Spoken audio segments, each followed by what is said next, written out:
press. Thank you, press. Thank you, press. Let's go.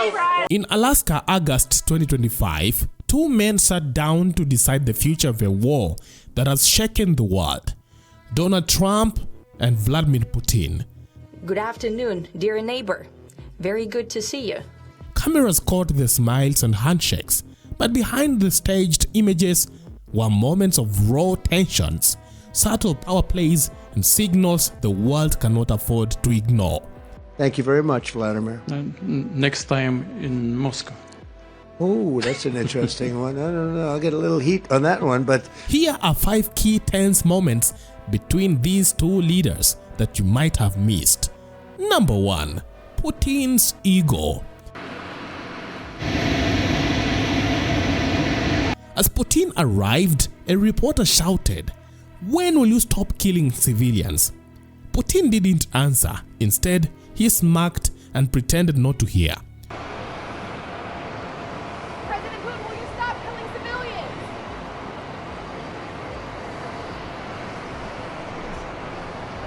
Now the gesture looked dismissive and mocking, especially as he faces an ICC arrest warrant and accusations of war crimes. This small moment set the tone. Putin wanted to show how he wouldn't be pressured by outside criticism. Now that's not it. Putin's visit to Alaska was his first to a Western country since the International Criminal Court (ICC) issued a war crimes warrant against him in 2023. The US, not part of the ICC, didn't have to arrest him, but hosting him on American soil was a bold move. Now this created tension because it looked like the US was ignoring the ICC, which upset allies like Europe who support the court.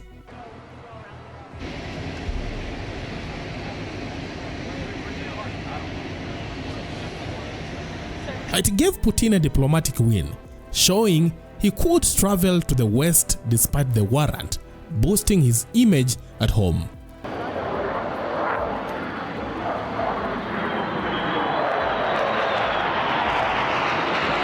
Number 2. Trump's warning to Putin. As Trump and Putin met at Joint Base Elmedov, Richardson, US B-2 bombers and F-35 jets flew overhead, and F-22 jets were parked nearby. And this wasn't just a welcome, it was a clear signal of US military power.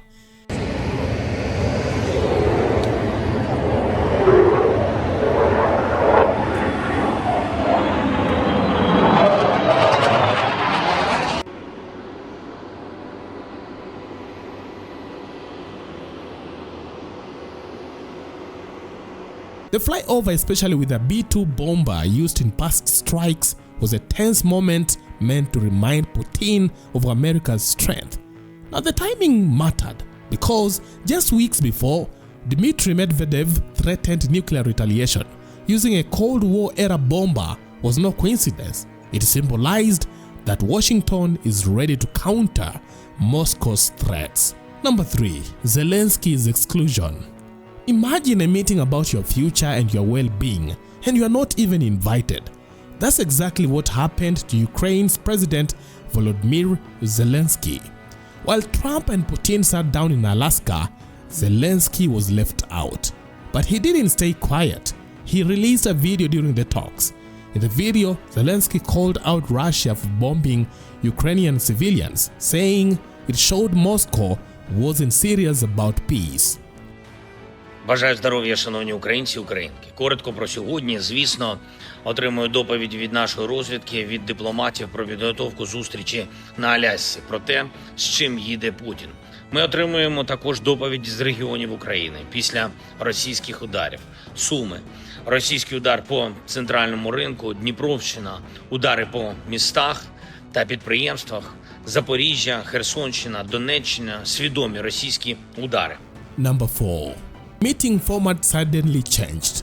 Now the summit was supposed to be a one-on-one talk, but at the last minute, it became 3-on-3 talk. Trump brought Marco Rubio and envoy Steve Witkoff. Putin brought Sergei Lavrov and Yuri Yushakov. Why the sudden change? Now many see it as a sign of distrust. Neither side was willing to leave the conversation to just the two men in the room. And that alone shows how sensitive and high risk the Ukraine issue remains even behind closed doors. Лидерами, с президентом Зеленским, я проинформирую его. Number 5. Cancelled lunch plans.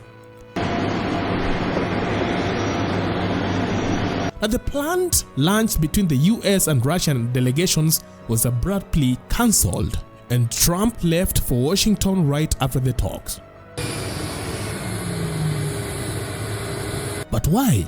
You see, many argue it is a sign that the negotiation hit a snag or the trust broke down. Behind the polished talk of constructive dialogue, this was a subtle tale: frustration, deeper disagreements, and cracks in the summit that didn't make it into the official statements. Have to do with that territory. Still, there is tremendous cultural heritage back from the Russian America. For example, Orthodox churches. The summit ended without a ceasefire. Both leaders said they were optimistic, but the details told another story.